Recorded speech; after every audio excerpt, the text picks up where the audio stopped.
2025년 8월 서울 정부가 미국산 주요 수입품의 25%의 보복 관세를 전격 부과했다는 소식이 전 세계를 뒤흔들었습니다. 이는 단순한 무역 분쟁이 아니라 동맹이라고 불리는 한미 관계의 새로운 국면을 여는 신호탄이었죠. 특히 이재명 대통령이 직접 국가 주권을 경제에서도 지켜야 한다고 선언한 직후였기 때문에 파장은 더 컸습니다. 맞습니다. 그동안 한국은 미국의 압박에도 불구하고 전략적으로 온건한 대응을 해왔지만 이번에는 달랐습니다. 배경에는 도널드 트럼프 대통령의 무리한 관세 정책이 있습니다. 그는 취임 이후 미국 우선주의를 명분으로 한국산 반도체, 전기차, 배터리에까지 고율 관세를 매겼죠.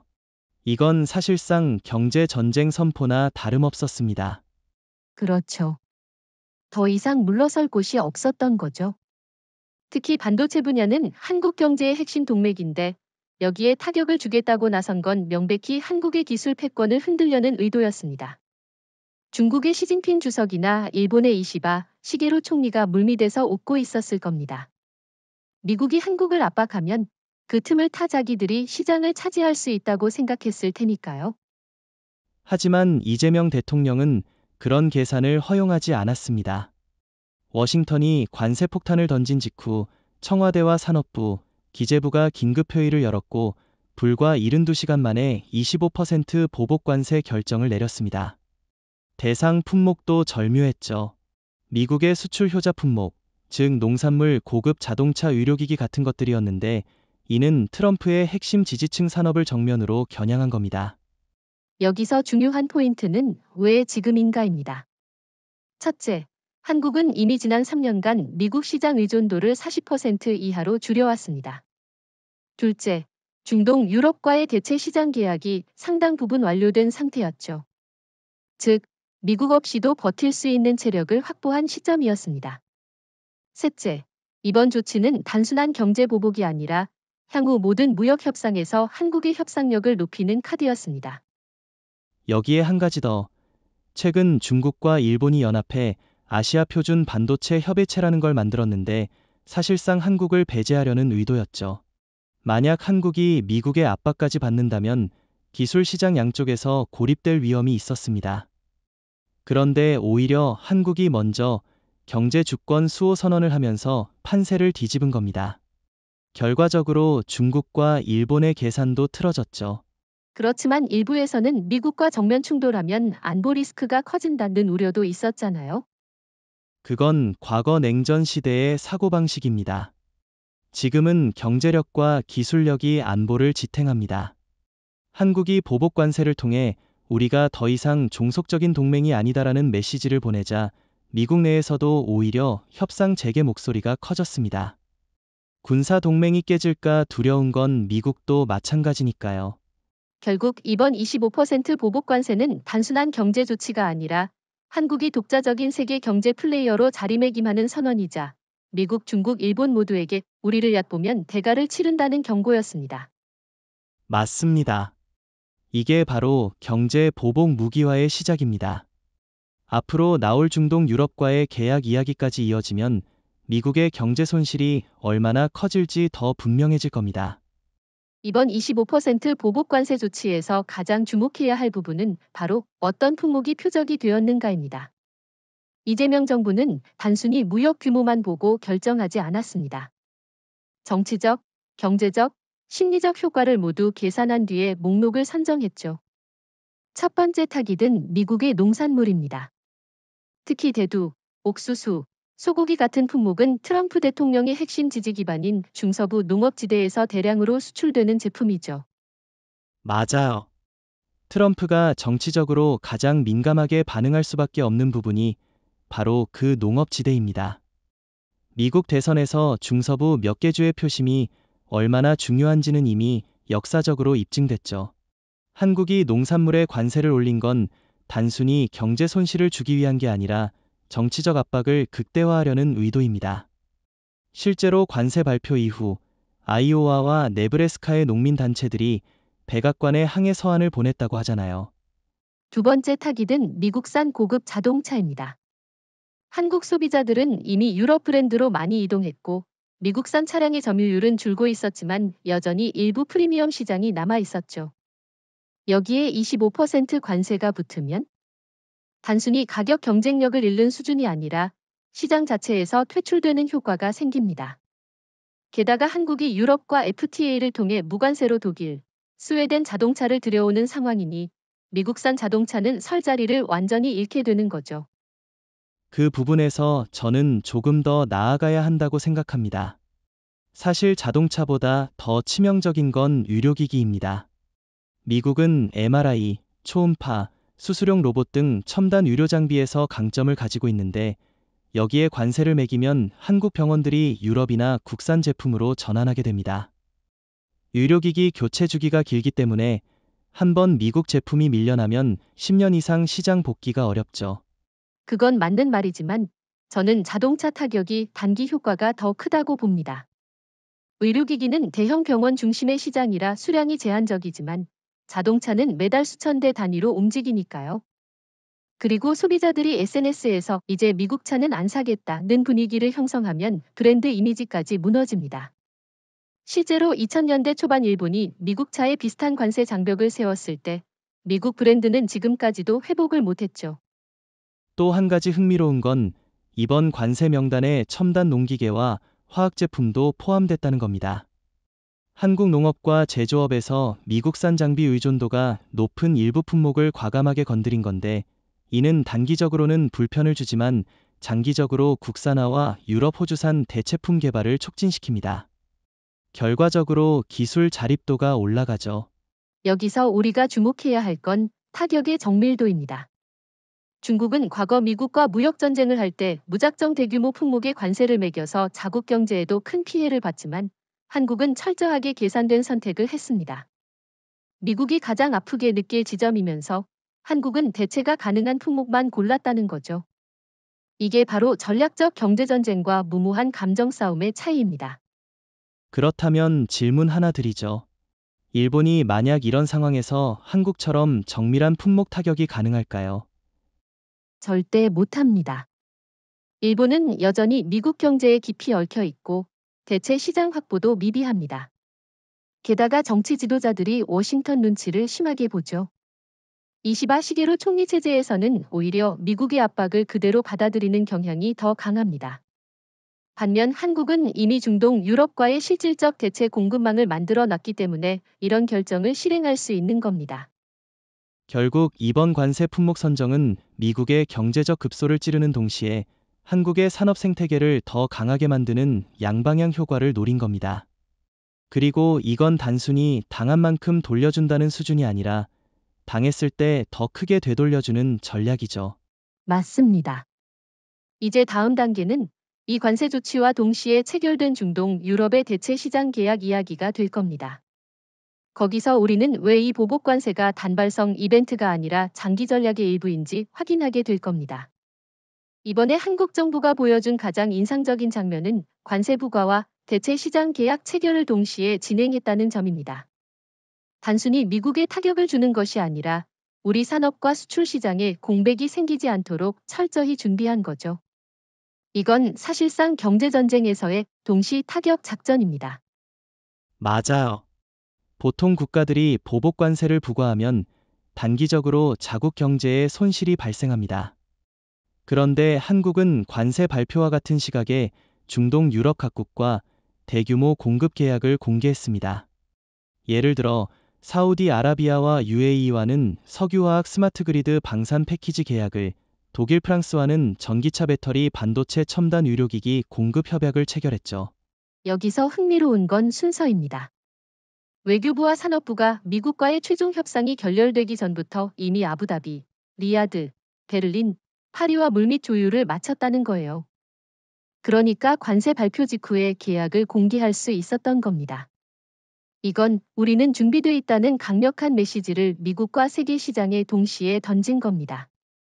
일각에서는 미국 시장을 잃으면 대체 시장이 그렇게 쉽게 열릴까? 라는 의문을 가질 수 있습니다. 하지만 이번 사례가 그 해답을 보여줬죠. 중동은 이미 한국 방산과 인프라 기술의 최대 고객입니다.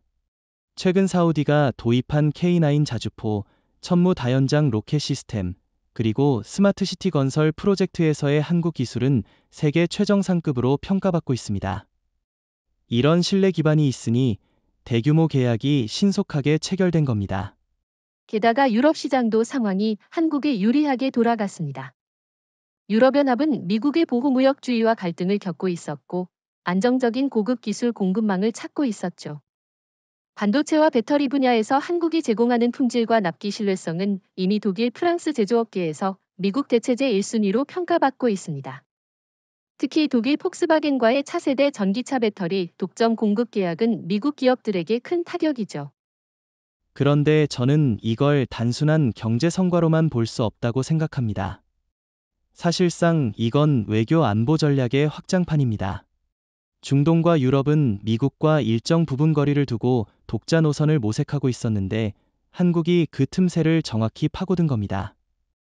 이건 미국이 아니어도 충분히 번영할 수 있다는 새로운 동맹 구조를 만드는 작업이에요. 맞습니다. 그리고 이게 일본이나 중국과 결정적으로 다른 점입니다. 일본은 미국 시장 의존도가 높아서 이런 보복 관세를 상상도 못하고 중국은 중동 유럽에서 신뢰가 약해 고부가 가치 계약을 따내기 어렵습니다. 한국은 기술력, 납기, 품질, 그리고 정치적 신뢰까지 모두 갖췄기 때문에 가능한 전략입니다. 여기서 질문 하나 던지고 싶습니다. 만약 미국이 한국의 이런 움직임을 제재하거나 추가 관세로 맞대응하면 어떻게 될까요? 그 경우에도 한국은 이미 방어망을 준비했습니다. 대체 시장 확보 외에도 동남아, 아프리카 신흥국과의 장기 공급 계약을 비공개로 추진 중이거든요. 게다가 미국이 추가 제재를 가하면 중동 유럽에서 미국의 경제 패권에 맞서는 한국이라는 이미지를 더 강화하게 돼 오히려 장기적으로 우리에게 유리하게 작용할 가능성이 큽니다. 그렇죠. 그리고 경제 보복이 단발로 끝나지 않는다는 걸 미국이 이번에 뼈저리게 느낄 겁니다. 예전 같으면 한국이 미국의 압박에 일정 부분 양보했겠지만 이번에는 관세와 계약을 동시에 발표하면서 물러서지 않겠다는 강력한 의지를 보여줬습니다. 결국 이 관세 계약의 동시 타격은 단순한 보복이 아니라 한국이 글로벌 경제판을 재설계하는 시작점입니다. 앞으로 나올 중동, 유럽 개별 계약 사례를 보면 미국의 손실이 얼마나 심각할지, 그리고 한국이 얼마나 빠르게 시장 재편을 주도하는지 분명히 드러날 겁니다. 이번 보복 관세 국면에서 가장 주목할 부분 중 하나는 바로 중동과의 새로운 상업산업 연합입니다. 사실 중동은 오랫동안 석유와 가스 수출국으로만 인식됐지만 최근 10년간 산업 다변화 전략을 추진하면서 첨단 기술과 인프라 프로젝트에 엄청난 투자를 하고 있죠. 한국이 이번에 미국 시장 의존도를 줄이는 과정에서 가장 먼저 문을 두드린 곳이 바로 이 지역이라는 건 절대 우연이 아닙니다. 맞습니다. 그리고 이건 단순한 수출 대체가 아니라 전략적 동맹 구축이에요. 예를 들어 사우디아라비아의 비전 2030 프로젝트, 아부다비의 스마트시티 계획, 카타르의 LNG 인프라 확충 등 전부 한국이 강점을 가진 분야와 직결됩니다. 미국은 정치적으로 이 지역과 복잡한 관계를 가지고 있지만 한국은 정치적 중립과 기술 신뢰도를 무기로 해서 양쪽 모두와 안정적인 계약을 체결할 수 있습니다. 여기서 재미있는 건 중동 국가들이 일본보다 한국을 선호하는 이유예요. 일본은 아직도 미국의 외교 노선에 묶여 있어서 중동에서 독자적 계약을 맺기가 어렵습니다. 반면 한국은 방산건설 에너지 분야에서 이미 입증된 실적이 많죠. K9 자주포, 천무 다연장 로켓, 현대건설의 메가 인프라 프로젝트, 두산중공업의 발전소 설비까지 이 지역에서 메이드 인 커리어는 곧 신뢰와 직결됩니다. 그렇죠. 최근 리야드에서 있었던 협약이 대표적입니다. 한국은 사우디 국방부와 K2 전차, 대공미사일 패키지를 포함한 70억 달러 규모의 계약을 체결했고 동시에 스마트 그리드 수소 에너지 인프라 사업에서도 50억 달러를 따냈습니다. 이건 단순한 무기 판매가 아니라 기술 에너지 안보를 모두 묶은 포괄 패키지죠. 미국이 이런 계약을 원해도 가격 경쟁력 기술 이전 조건에서 한국을 따라오기 어렵습니다. 여기에 아부다비와의 협력도 주목해야 합니다. UAE는 원자력 발전과 위성 프로젝트에 막대한 예산을 투입하고 있는데 한국형 원전 APR-1400과 위성 제작 기술을 선택한 건 단순한 기술적 이유뿐 아니라 한국이 정치적 리스크가 낮은 안정 공급자라는 이미지를 갖고 있기 때문입니다. 미국은 무기 계약마다 정치 조건을 붙이지만 한국은 상호이익 중심으로 접근하죠. 여기서 한 가지 짚고 넘어가야 할 게 있습니다.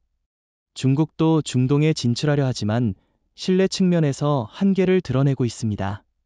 품질 문제, 계약 이행 지연, 정치적 압박 등이 겹치면서 중동 발주처들이 중국산을 피하는 경향이 뚜렷해졌습니다. 오히려 그 빈자리를 한국이 차지하고 있는 겁니다. 특히 고부가 가치 방산 에너지 프로젝트에서 이런 현상이 두드러집니다.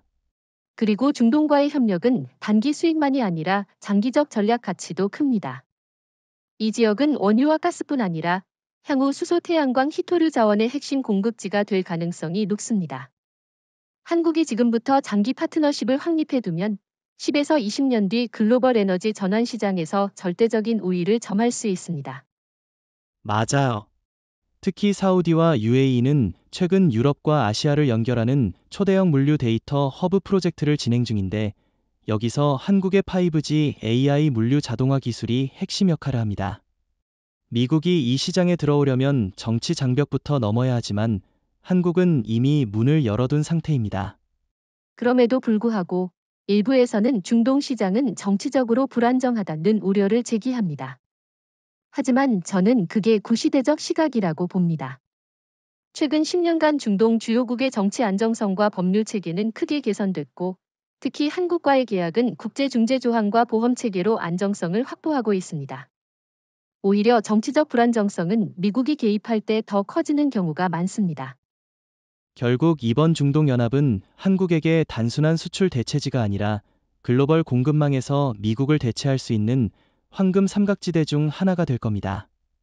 미국이 잃는 것은 단순한 수출액이 아니라 전략 시장에서의 입지 자체입니다. 그리고 한국은 그 빈자리를 차지하는 데 주저하지 않고 있습니다.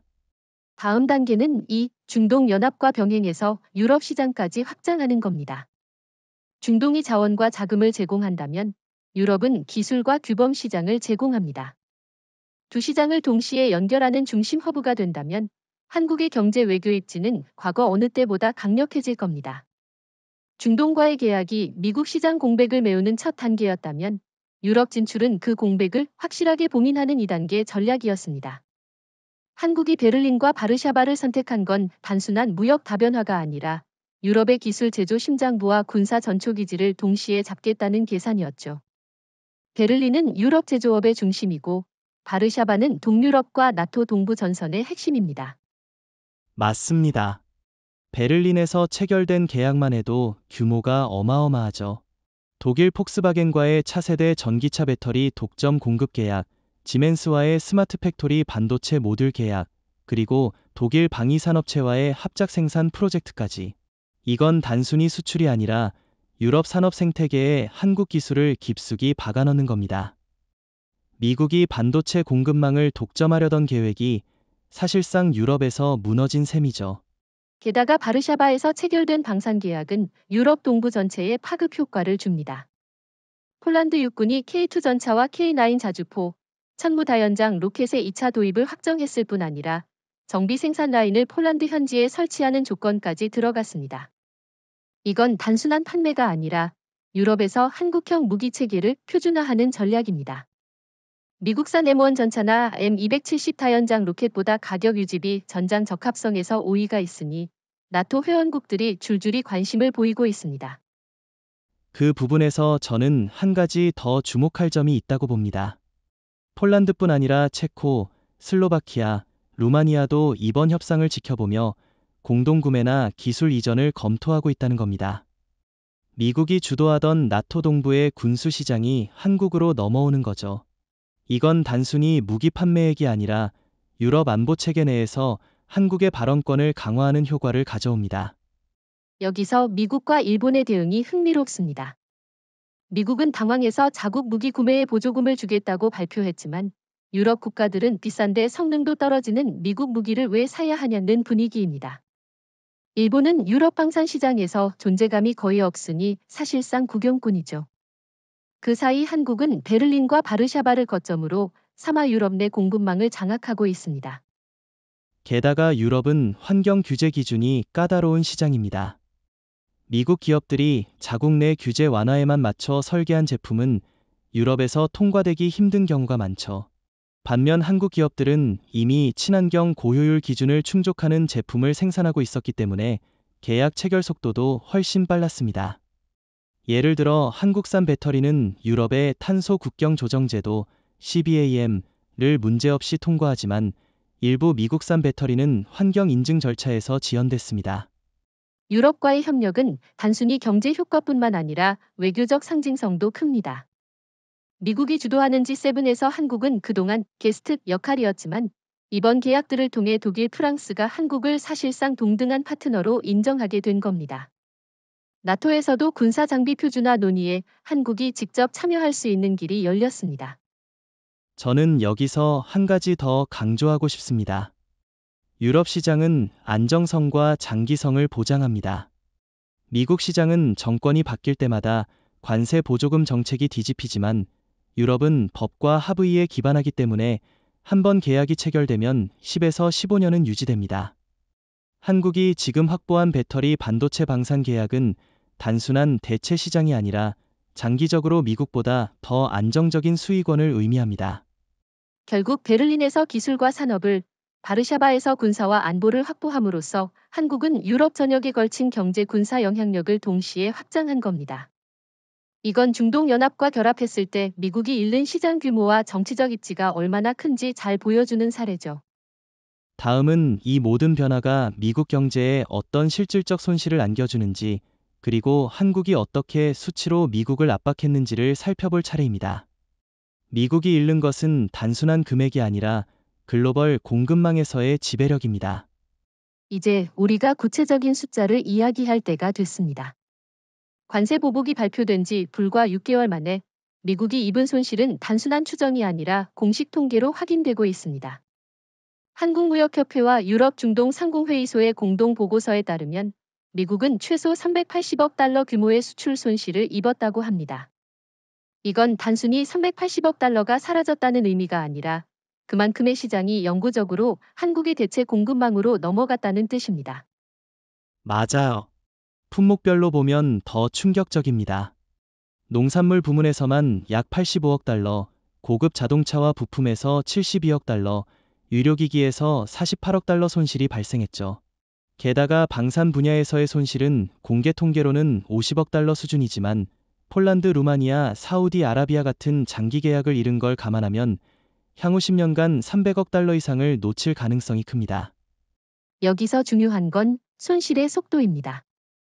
미국은 보통 시장 점유율이 천천히 줄어들면 대응할 시간을 벌 수 있는데 이번에는 불과 몇 달 만에 점유율이 급락했습니다. 한국이 관세 부과와 동시에 유럽 중동 계약을 체결했기 때문에 미국 기업들이 반격할 틈조차 주지 않았습니다. 그렇죠. 특히 반도체 배터리 분야에서의 충격이 큽니다. 미국이 그토록 강조하던 자국 중심 공급망 계획이 한국 유럽 직거래 체계로 무너지고 있습니다. 독일, 프랑스 완성차 업체들이 미국산 배터리를 아예 발주하지 않겠다고 선언한 건 상징적입니다. 이로 인해 미국 배터리 산업은 향후 5년간 최소 120억 달러 매출을 잃을 것으로 예상됩니다. 그럼에도 불구하고 트럼프 행정부는 공식 브리핑에서 일시적 조정이라고 표현하더군요. 하지만 그건 현실을 부정하는 발언입니다. 농산물만 봐도 한국이 미국 대신 호주, 브라질, 중동에서 대체 수입을 시작하자 미국산 콩, 옥수수의 한국 수입량이 전년 대비 62%나 줄었습니다. 이건 다시 회복하기 어려운 수준이죠. 게다가 이런 손실은 단순히 수출의 감소로 끝나는 게 아닙니다.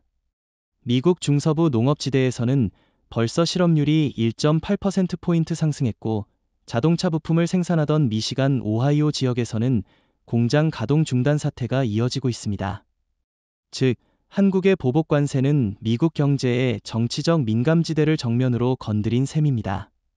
여기서 일본과 비교하면 차이가 더 뚜렷해집니다. 일본이 과거 무역 갈등에서 미국에 맞서지 못하고 양보만 했을 때 단기 손실을 피했지만 장기적으로는 산업 경쟁력이 약화됐죠. 반면 한국은 초기부터 대체 시장을 확보하고 관세 보복으로 미국의 정치 경제 핵심을 압박하는 방식으로 나갔습니다. 한 가지 흥미로운 데이터가 더 있습니다. 유럽 중동으로의 한국 수출이 늘어나면서 미국 기업들이 원래 독점하던 고부가가치 분야에서 한국이 차지하는 비중이 12%포인트 상승했습니다. 특히 방산 분야에서는 미국의 아파치 헬기 패트리어 미사일 대신 한국의 수리온 헬기 천궁 2 시스템이 대체 계약을 따냈습니다. 그렇다면 질문 하나 드리겠습니다. 이런 손실이 계속된다면 미국이 한국과의 무역 협상에서 어떤 태도를 보일까요? 결국 협상 테이블로 돌아올 수밖에 없습니다. 이미 미 의회 일부 의원들이 한국과의 무역 분쟁을 조속히 마무리해야 한다는 입장을 내고 있습니다. 문제는 이제는 한국이 과거처럼 미국의 요구를 일부 수용하는 조건이 아니라 동등하거나 우위에서 협상할 수 있는 위치에 올라섰다는 거죠. 결국 이 수치는 단순한 경제 지표가 아니라 권력의 이동을 보여줍니다. 미국의 무역 지배력은 약화되고 한국은 글로벌 공급망의 핵심 허브로 부상하고 있습니다. 다음으로는 이 변화가 아시아 전역의 공급망 판도에 어떤 영향을 미치는지 살펴봐야겠습니다. 이번 보복 관세 이후 나타난 가장 흥미로운 변화 중 하나는 아시아 공급망에서 미국이 빠르게 밀려나고 있다는 사실입니다. 과거에는 아시아 주요 국가들이 미국산 부품과 기술에 상당히 의존했지만 이제 그 자리를 한국이 차지하고 있죠. 특히 동남아, 인도, 심지어 일본 일부 산업 분야에서도 한국산 대체제로의 전환이 가속화되고 있습니다. 맞아요. 그 변화가 눈에 띄게 드러난 분야가 반도체와 배터리입니다.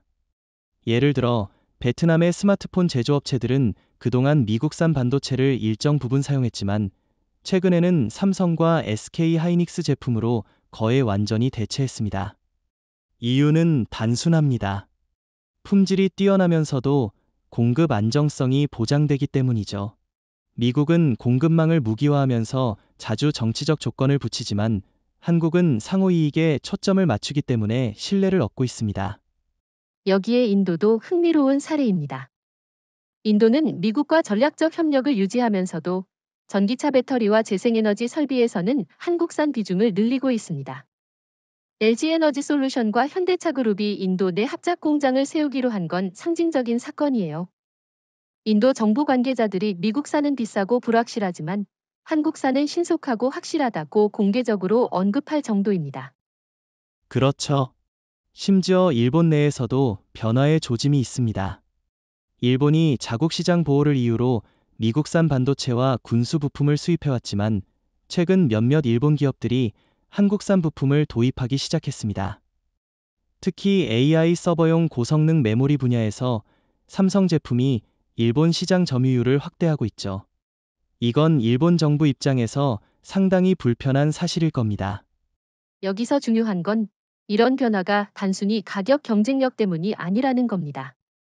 미국산 제품은 정치 외교 리스크를 안고 있지만 한국산 제품은 정치 중립 기술 신뢰라는 조합을 제공합니다. 특히 미얀마, 인도네시아, 말레이시아처럼 정치 상황이 불안정한 국가들은 한국과의 거래에서 정치 간섭이 적다는 이유로 안심합니다. 또 하나 주목할 부분은 물류 네트워크의 변화입니다.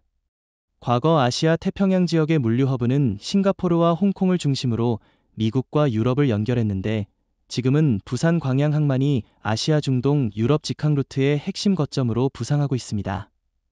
미국을 경유하지 않는 새로운 해상 항공 루트가 만들어지고 있는 거죠. 그건 중국에도 충격입니다. 중국은 1대1로를 통해 아시아 공급망의 주도권을 잡으려 했지만 한국이 고부가 가치 부문에서 빠르게 판을 뒤집고 있습니다. 특히 방산과 첨단 제조 분야에서 중국산은 신뢰성 문제로 제외되고 한국산이 표준이 되고 있는 흐름이 뚜렷합니다.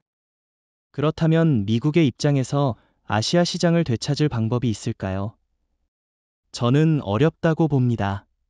미국은 정치 외교적 조건을 완화하지 않는 한 한국과 같은 신뢰 기반 공급망을 구축하기 힘듭니다.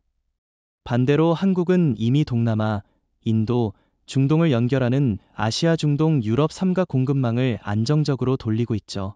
정리하자면 이번 관세 보복과 대체 시장 전략은 단순히 미국의 손실을 안긴 게 아니라 아시아 전역에서 미국을 밀어내고 한국이 중심이 되는 새로운 공급망 질서를 만든 겁니다. 이건 앞으로 최소 10년 이상 유지될 구조적 변화입니다. 다음으로는 이 변화가 주변국, 특히 미국의 전통적 동맹인 캐나다, 일본, 호주에 어떤 파급 효과를 주고 있는지 살펴봐야겠습니다. 그 나라들이 한국의 행보를 주목하고 있는 이유가 분명히 있습니다.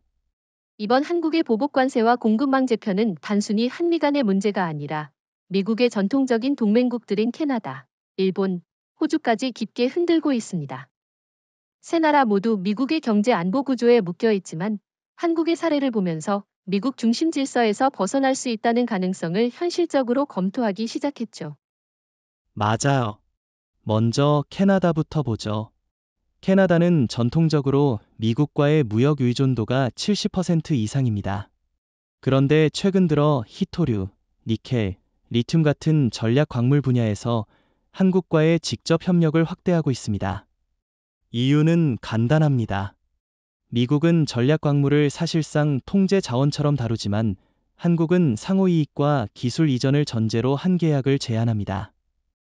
작년 밴쿠버에서 열린 한 캐나다 자원협력 포럼에서 캐나다 광업협회장이 한국과의 계약은 조건이 투명하고 실행이 빠르다고 공개 발언한 건 상징적이죠. 게다가 캐나다는 방산에서도 변화를 보이고 있습니다. 미국의 고가 무기 대신 한국의 K9 자주포와 차세대 구축함 KDDX 공동 개발에 관심을 보이고 있습니다. 이건 단순히 가격 문제가 아니라 기술 공동 소유와 유지 보수 주권을 보장받을 수 있기 때문입니다. 사실 캐나다가 미국 무기 체계에 얼마나 불만이 많은지는 내부 보고서에서 이미 드러났죠. 일본의 경우는 더 복잡합니다. 이시바 시게루 총리는 미국과의 동맹을 최우선시하지만 일본 기업들은 한국의 행보를 예의주시하고 있습니다. 특히 반도체 배터리 공급망에서 미국이 과도하게 통제하려는 움직임이 커지면서 일본 일부 제조업체들이 한국 기업과의 직거래를 확대하고 있어요. 일본 정부는 공개적으로는 부정하지만 민간 부문에서는 한국 모델을 연구하는 움직임이 있습니다. 그렇지만 일본은 정치적 결단이 부족하죠. 경제계가 한국과의 협력을 원해도 워싱턴 눈치를 보는 외교 안보 라인이 발목을 잡습니다. 반면 호주는 미국 중국 간 줄타기를 오래 하다가 최근에는 한국과의 전략적 협력을 본격적으로 확대하고 있습니다. 예를 들어 호주는 한국과 대규모 수소 LNG 프로젝트를 진행 중이고 현대차와 LG에너지솔루션이 브리즈번에 전기차 배터리 공장을 설립하기로 한 건 이미 발표된 사실입니다. 호주의 경우 방산 협력도 주목할 만합니다. 미국의 F-35나 무인기 시스템에 의존하던 호주가 한국의 FA-50 경공격기와 차세대 호위함 기술이 자국 환경에 더 적합하다는 결론을 내렸습니다. 특히 유지 보수 비용과 납기 측면에서 한국 무기가 훨씬 효율적이죠. 호주 국방부 고위 관계자가 비공식 회담에서 미국은 무기와 함께 통제권을 팔지만 한국은 무기와 함께 자유를 준다고 말했다는 일화는 유명합니다. 이 세 나라의 공통점은 모두 미국의 압도적인 영향권 안에 있었지만 한국의 보복관세와 대체 시장 전략을 보며 경제 주권이라는 개념을 다시 생각하게 됐다는 겁니다. 특히 캐나다와 호주는 자원 에너지 분야에서, 일본은 제조업과 첨단 기술 분야에서 한국과의 협력을 늘릴 여지가 큽니다. 그렇다면 이런 변화가 앞으로 어떤 파급 효과를 낼까요? 저는 최소한 미국의 동맹 구조에 균열이 생길 거라고 봅니다. 과거엔 미국이 무역 안보를 패키지로 묶어 압박했지만 이제는 동맹국들이 한국을 대안 옵션으로 고려하게 됐습니다. 이건 미국 외교 전략의 근간을 흔드는 변화입니다. 결국 한국은 단순히 미국에 보복한 것이 아니라 미국의 핵심 동맹국들에게 다른 길이 있다는 걸 보여준 셈입니다. 이게 바로 진정한 의미의 효과적 도미노죠. 다음 단계에서 우리는 이 보복관세와 대체 시장 전략이 단순 경제 전쟁을 넘어 국제 무역 협상에서 한국의 전략적 지위를 어떻게 바꿔놓았는지 살펴봐야겠습니다. 우리가 이번 사태에서 절대 간과해서는 안 될 점이 있습니다. 바로 관세가 단순한 세금이 아니라 전략적 억지력으로 기능했다는 사실입니다. 전통적으로 억지력이라고 하면 군사력, 특히 핵무기나 미사일 전력을 떠올리지만 이번에 한국이 보여준 건 경제적 수단도 충분히 상대를 멈춰 세울 수 있다는 겁니다. 맞아요. 저는 이번 보복 관세가 사실상 경제판 현무 미사일이라고 봅니다. 군사적 충돌 없이도 목표 지점을 정밀 타격했고 정치, 경제적 파장을 동시에 일으켰죠. 미국이 관세 발표 직후부터 내부적으로 갈등을 겪은 건 단순한 무역 수치 때문이 아니라 정치 기반과 공급망 안정성이 동시에 흔들렸기 때문입니다. 그렇죠. 특히 타이밍이 절묘했습니다. 트럼프 대통령이 재선을 노리며 자국 산업 보호를 강조하던 시기에 한국이 정확히 그 정치적 약점을 가격했습니다. 미국 중서부 농업지대와 미시간, 오하이오의 자동차 산업은 트럼프의 핵심 표밭인데 거기에 타격이 들어가니 정치적 압박이 배가 된 거죠. 이건 단순한 경제 보복이 아니라 정치, 경제, 외교 3중 타격입니다. 과거 중국이 미국에 보복 관세를 매겼을 때는 효과가 제한적이었죠. 품질과 신뢰성에서 미국산 대체제를 찾지 못했고 오히려 자국 산업이 피해를 봤습니다. 하지만 한국은 관세 부과와 동시에 대체 공급망을 이미 확보해 놨기 때문에 자국 피해 없이 상대방만 압박할 수 있었습니다. 여기서 중요한 질문이 하나 생깁니다. 미국이 이런 한국의 관세 전략에 군사 외교적으로 보복할 가능성은 없었을까요? 가능성은 있었지만 실행은 어려웠을 겁니다. 한미 군사동맹은 여전히 유지되고 있고 미국도 중국 견제를 위해 한국의 전략적 위치를 무시할 수 없습니다. 군사적으로 압박하면 오히려 한국이 중동 유럽과의 군사 협력을 더 강화할 명분이 생깁니다. 결국 미국 입장에선 한국의 관세 정책을 무력으로 제압하는 건 정치적 자살 행위가 되는 셈입니다. 결국 이번 사건은 관세 무역수단이라는 기존 인식을 깨고 관세가 국가 전략 무기가 될 수 있음을 보여줬습니다. 마치 냉전 시절 핵 억지력이 상대방의 행동을 제한했듯 이번 관세 억지력은 미국이 한국에 함부로 경제 압박을 가하는 걸 주저하게 만들었습니다. 그리고 이건 단기 효과로 끝나지 않을 겁니다. 다른 국가들도 이번 한국의 사례를 분석하고 있습니다.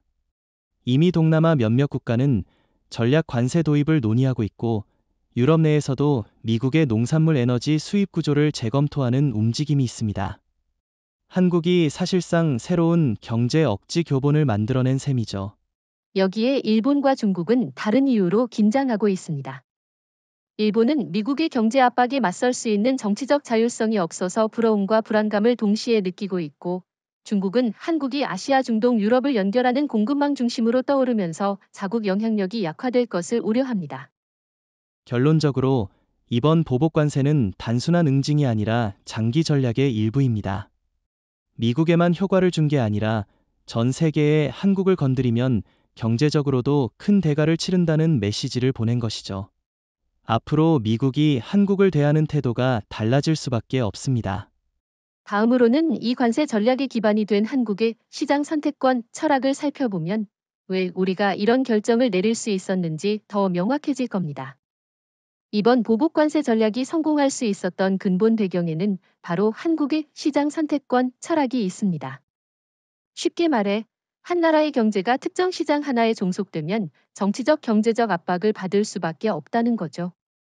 한국은 이미 지난 10년간 이 의존도를 줄이기 위해 체계적으로 움직여왔습니다.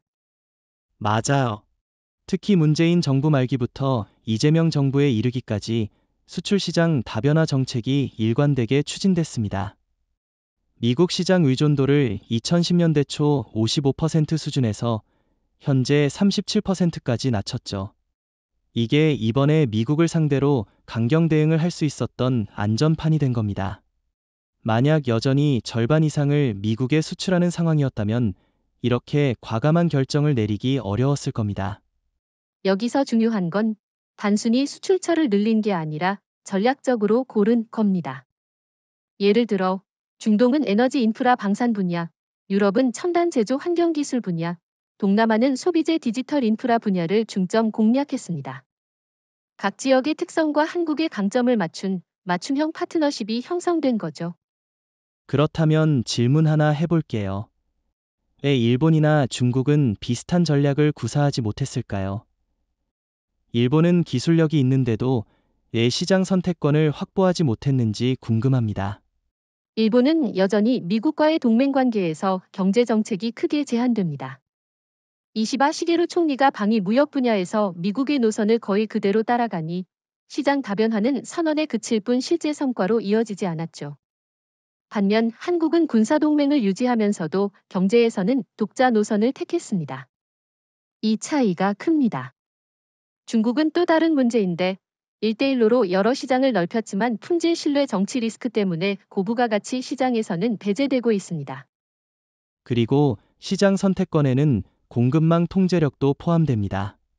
한국은 배터리 반도체 방산 같은 전략 산업에서 글로벌 3위 안에 드는 기술력을 보유하고 있기 때문에 주요 시장을 선택할 수 있는 협상력이 있습니다. 예를 들어 유럽이 미국산 배터리를 외면하고 한국산을 선택한 것도 품질과 안정성에서 이미 비교가 안 됐기 때문입니다. 이 철학의 또 다른 핵심은 위기 대응 속도입니다. 미국이 관세 폭탄을 던졌을 때 한국은 불과 72시간 만에 보복 관세와 대체 계약을 동시에 발표했습니다. 이건 단순한 결단력이 아니라 사전에 여러 시나리오를 준비해놨다는 증거죠. 시장을 분산해 놓았기 때문에 대체 계약을 발효시키는데 시간이 거의 걸리지 않았던 겁니다.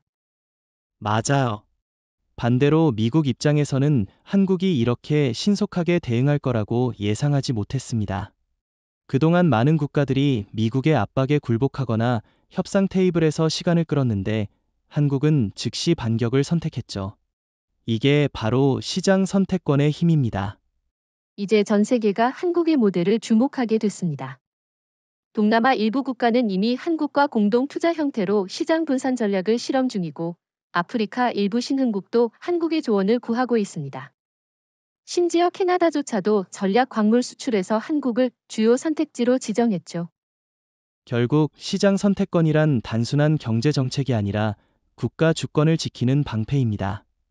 한국이 이번에 보여준 건 미국, 중국, 일본 같은 강대국과 상대할 때도 스스로 유리한 시장을 선택할 수 있는 위치에 올라섰다는 사실입니다. 다음으로는 이런 철학이 실제 협상 테이블에서 어떻게 발휘됐는지, 그리고 한국이 미국과의 재협상에서 어떻게 주도권을 잡았는지를 살펴보겠습니다. 이번 보복 관세의 진짜 위력은 경제적 타격보다도 심리전에서 나타났습니다. 미국이 그동안 한국과의 무역 협상에서 늘 우위에 있다고 생각했는데 이번 사태로 완전히 판이 뒤집힌 겁니다.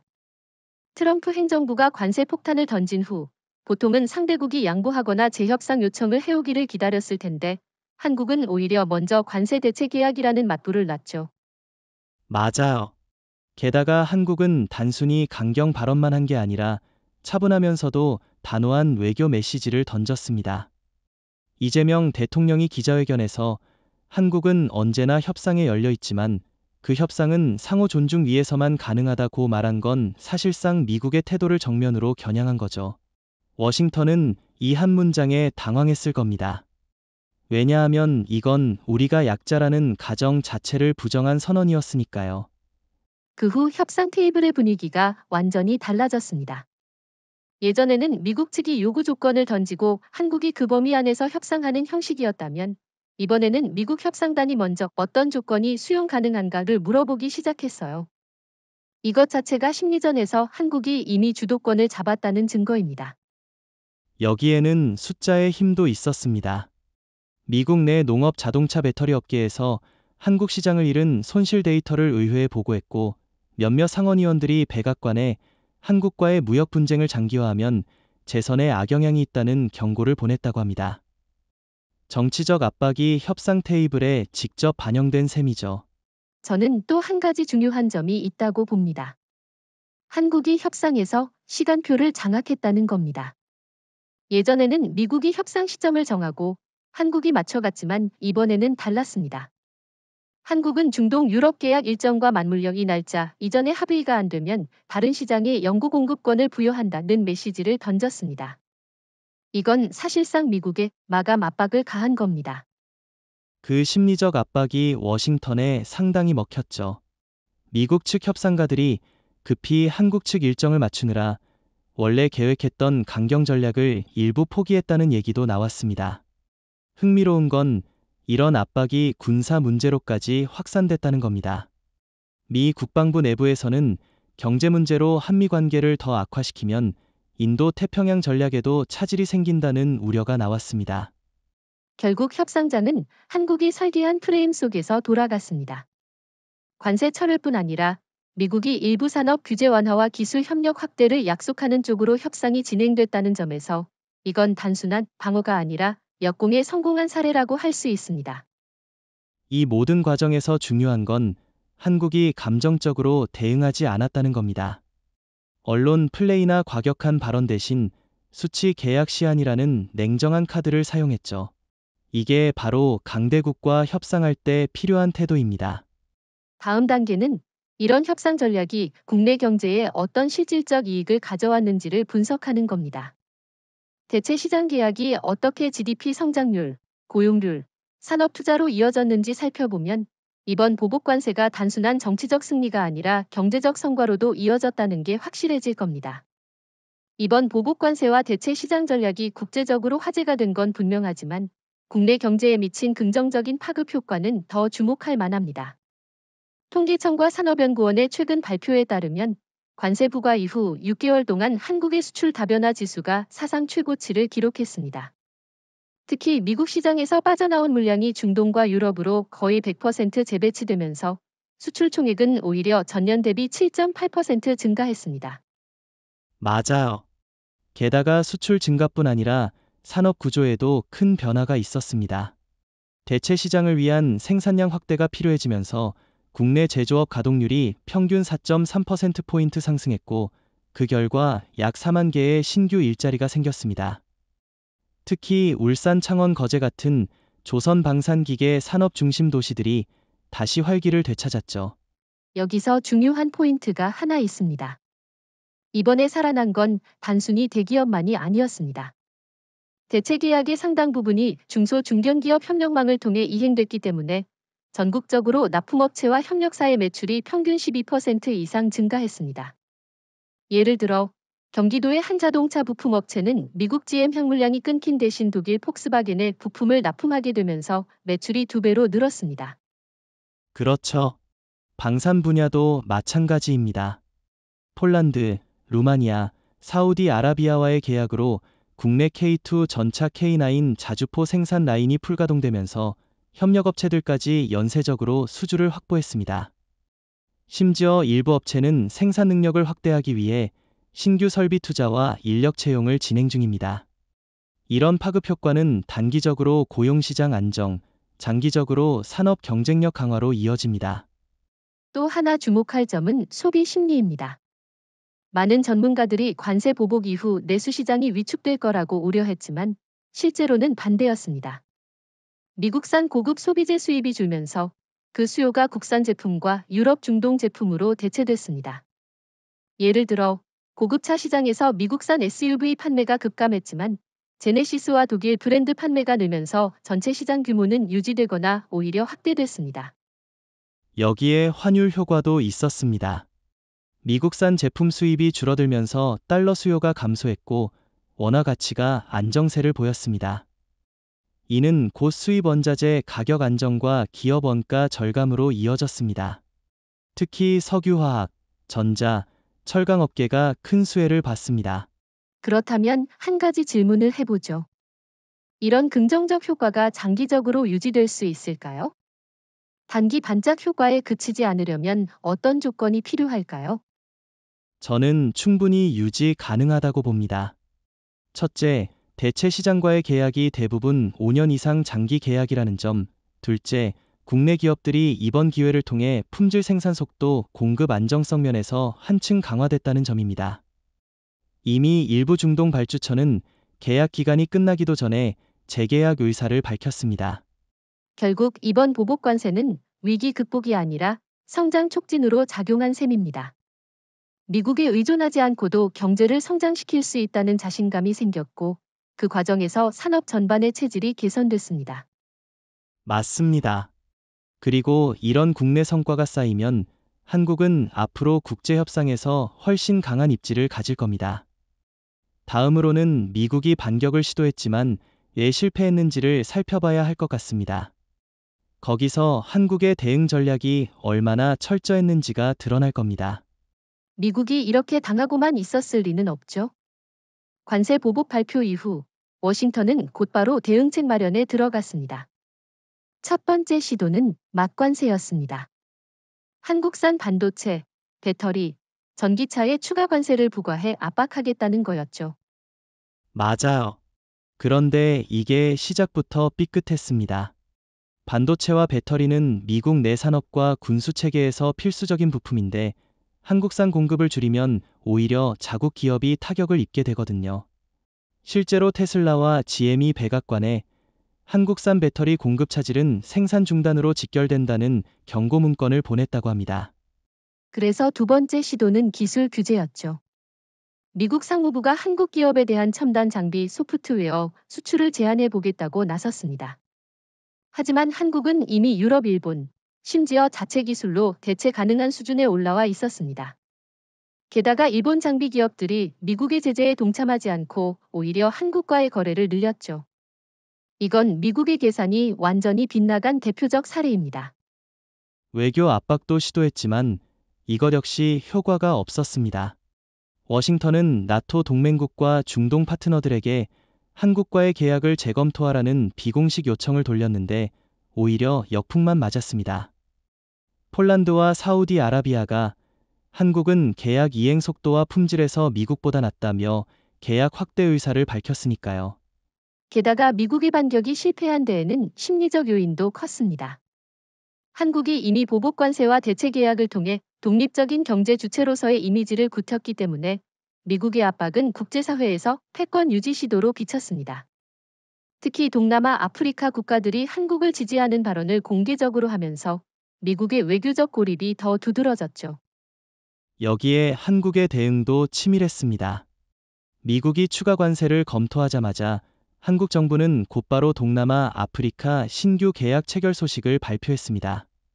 마치 당신들이 문을 막으면 우리는 다른 문을 연다는 메시지를 던진 셈입니다. 이재명 대통령이 직접 아프리카 순방에 나서면서 미국의 영향력이 미치기 어려운 시장을 빠르게 선점했죠. 또 미국은 언론전을 시도했습니다. 일부 친미 매체에서 한국의 관세 조치는 무모하다는 기사를 쏟아냈지만 정작 한국 내 여론은 반대로 결집했습니다. 국민 70% 이상이 잘한 결정이라고 답했고 기업인들의 지지율은 더 높았습니다. 미국이 심리전을 걸었지만 오히려 한국 사회의 결속력을 강화시킨 꼴이죠. 저는 이 대목에서 일본과 중국이 어떻게 움직였는지도 흥미롭다고 봅니다. 일본은 미국 편을 들었지만 실질적인 지원은 거의 없었고 중국은 미국의 실패를 보며 내심 한국과의 협력을 타진했습니다. 그러나 한국은 양쪽 모두의 거리를 두며 우리 조건에 맞으면 협력, 아니면 거절이라는 원칙을 유지했죠. 결국 미국의 반격은 경제, 기술, 외교 어느 쪽에서도 실질적 성과를 거두지 못했습니다. 오히려 한국의 경제 주권 이미지만 강화됐고 대체 시장 네트워크는 더 단단해졌습니다. 미국이 깨달은 건 하나였을 겁니다. 한국을 압박하는 시대는 끝났다는 사실이죠. 다음으로는 이 모든 과정을 지켜본 국제사회가 어떻게 한국을 평가했는지, 그리고 왜 경제 보복 모범 국가라는 새로운 타이틀을 붙였는지를 살펴보면 좋겠습니다. 이번 보복 관세와 대체 시장 전략이 국제사회에서 어떻게 평가받았는지 보면 그야말로 게임 체인저라는 표현이 과장이 아닙니다. 불과 1년 전만 해도 한국은 미국과 중국 사이에서 무역 균형을 맞추는 중견 무역국 정도로만 인식됐지만 지금은 세계 언론이 경제 보복 모범국으로 부르고 있죠. 맞아요. 특히 유럽 주요 경제지에서의 평가가 인상적입니다. 독일의 한델스블라트는 한국이 보여준 것은 단순한 관세 대응이 아니라 공급망 재편을 통한 구조적 승리라고 분석했고, 프랑스의 르몽드는 한국은 무역에서 군사동맹의 그림자를 벗어났다고 보도했습니다. 이건 유럽이 한국을 미국의 단순한 경제 파트너가 아니라 독자적인 글로벌 행위자로 본다는 뜻입니다. 중동 언론 반응도 흥미롭습니다. 사우디의 알리야드 데일리는 한국은 거래에서 정치적 조건을 배제하는 드문 파트너라며 미국과 비교했을 때 더 신뢰할 수 있다고 평가했습니다. 이런 평가는 단순히 언론 플레이가 아니라 실제 발주국의 정책 방향에도 영향을 줍니다. 아프리카 쪽도 변화가 뚜렷하죠. 나이지리아와 남아공 경제지에서는 한국이 보여준 모델을 참고해 미국과 유럽의 협상력을 높여야 한다. 는 사설이 나왔습니다. 심지어 케냐 무역부 장관이 공식 인터뷰에서 한국과 장기 무역 투자 협정을 우선 추진하겠다고 발표했을 정도입니다. 이런 국제적 인식 변화에는 한국 정부의 메시지 전략도 한몫했습니다. 이재명 대통령이 온총회에서 경제주권은 군사주권과 동등하다는 연설을 했을 때 단순한 수사적 표현이 아니라 실제 사례와 성과를 제시했죠. 미국의 맞선 관세 전략, 대체 시장 계약, 공급망 재편까지 구체적 데이터를 공개하면서 세계 각국 지도자들이 주목했습니다. 그 연설 이후 G20 회의에서 한국의 발언 순서와 발언 시간이 확대됐다는 건 상징적입니다. 과거에는 미국, 중국, EU 순서 뒤에 짧게 발언하던 한국이 이제는 주요 세션의 첫날에 배정됐으니까요. 이건 국제 무역 질서에서 한국의 발언권이 높아졌다는 확실한 신호입니다. 여기에 일본과 중국의 반응도 흥미롭습니다. 일본은 겉으로는 한국을 평가절하하려 했지만 내부에서는 시장 다변화와 관세 억지력을 연구하는 태스크포스를 가동했습니다. 중국은 표면적으로는 경쟁 구도를 유지하면서도 비공식 경로로 히토류 배터리 소재 공급 협력 제안을 해왔죠. 결국 이번 사건이 만든 가장 큰 변화는 한국이 더 이상 수동적인 무역국이 아니라는 국제적 인식입니다. 한국은 필요한 시장을 스스로 선택하고 불리한 조건에는 맞서며 동시에 새로운 파트너를 찾아 나서는 능동형 경제국가로 자리매김했습니다. 그렇죠. 그리고 이 이미지는 앞으로 한국이 다른 무역 협상이나 국제 규범 설정 과정에서 엄청난 힘이 될 겁니다. 국제사회는 이제 한국을 선택받는 파트너로 보게 될 테니까요. 마지막으로 이런 국제적 위상 변화가 앞으로의 무역 전쟁과 글로벌 경제 질서에서 어떤 의미를 가질지, 그리고 한국이 어떻게 경제 무기를 지속적으로 발전시킬지 이야기해 봅시다. 이번 보복 관세와 대체 시장 전략은 단순히 한국과 미국 사이의 무역 분쟁에서 끝난 사건이 아닙니다. 이것은 앞으로의 세계 무역 질서가 어떻게 재편될지를 보여주는 예고편이자 한국이 글로벌 무역 규칙을 새롭게 쓰는데 중심에 설 수 있다는 가능성을 입증한 사례입니다. 맞아요. 그리고 이번 사례는 전 세계 국가들에게도 강력한 메시지를 던졌습니다. 강대국의 경제 압박 앞에서도 준비된 전략과 시장 선택권이 있다면 버틸 수 있다는 거죠. 한국이 보여준 건 방어가 아니라 공격적 자립입니다. 미국이 압박하면 그 자리에서 물러서지 않고 오히려 새로운 시장을 열어 상대의 힘을 빼는 방식이죠. 저는 여기서 한 가지 더 주목하고 싶습니다. 이재명 정부가 이번 전략을 단발적 이벤트로 끝내지 않고 장기적 국가 전략의 일부로 편입시키고 있다는 겁니다. 이미 산업부와 외교부가 공동으로 다층적 시장망 구축 로드맵을 발표했는데 2035년까지 주요 5개 시장의 의존도를 각각 25% 이하로 낮추겠다는 목표를 세웠습니다. 그 로드맵에는 또 하나 중요한 내용이 있죠. 단순히 수출처를 다변화하는 게 아니라 한국이 공급망의 허브로 기능하는 구조를 만들겠다는 겁니다. 즉, 원자재는 아프리카 남미에서, 부품과 기술은 한국에서, 최종 제품은 유럽 중동 아시아로 나가는 삼각형 공급망입니다. 미국이 배제되는 구조죠. 이건 일본과 중국 모두에게 부담이 될 겁니다. 일본은 미국 중심의 무역 질서에서 벗어날 용기가 없고 중국은 자국 중심의 공급망에만 매달리다 보니 글로벌 신뢰도가 떨어지고 있습니다. 반면 한국은 신뢰와 기술, 그리고 정치적 유연성을 모두 갖추고 있어 어느 진영과도 조건에 맞으면 협력할 수 있습니다. 그렇죠. 이번 사건 이후 국제기구와 다자무역협정에서도 한국의 발언권이 커졌습니다. 특히 WTO 개혁 논의에서 한국이 중견국 연합의 공동 위장국 역할을 맡게 된 건 상징적입니다. 미국과 중국이 각자 자기 이익만 내세울 때 한국은 중견국들의 이해를 조율하며 새로운 표준을 제안할 수 있게 됐습니다. 결국 이번 보복 관세가 남긴 가장 큰 유산은 한국을 건드리면 경제적으로도 정치적으로도 대가를 치른다는 국제적 인식입니다. 이건 앞으로 한국이 다른 분야 예를 들어 환경 규제, 디지털 무역, 인공지능 기술 표준에서도 강력한 협상력을 발휘할 수 있는 토대가 됩니다. 그리고 저는 이 메시지가 단순히 외교 무역 분야에만 국한되지 않는다고 봅니다. 한국의 기업, 산업계, 심지어 시민들까지 우리가 선택할 수 있다는 자신감을 얻었죠. 이런 자신감이 다음 세대 경제 전략의 기반이 될 겁니다. 정리하자면 이번 사건은 한국이 더 이상 세계 경제의 변두리에 서 있는 나라가 아니라는 걸 보여줬습니다. 앞으로의 글로벌 무역 전쟁과 협상에서 한국은 관전자가 아니라 설계자가 될 수 있습니다. 이제 남은 건 이 흐름을 얼마나 오래, 그리고 얼마나 넓게 확장하느냐입니다. 그 답은 한국이 앞으로도 시장 선택권과 경제 무기화를 꾸준히 다듬고 변하는 국제 정세 속에서 기민하게 움직일 수 있느냐에 달려 있습니다. 맞습니다. 그리고 저는 그 가능성이 충분히 있다고 봅니다. 이번 관세 전략은 단순한 전술이 아니라 한국이 세계를 상대로 쓸 수 있는 새로운 언어가 되었으니까요.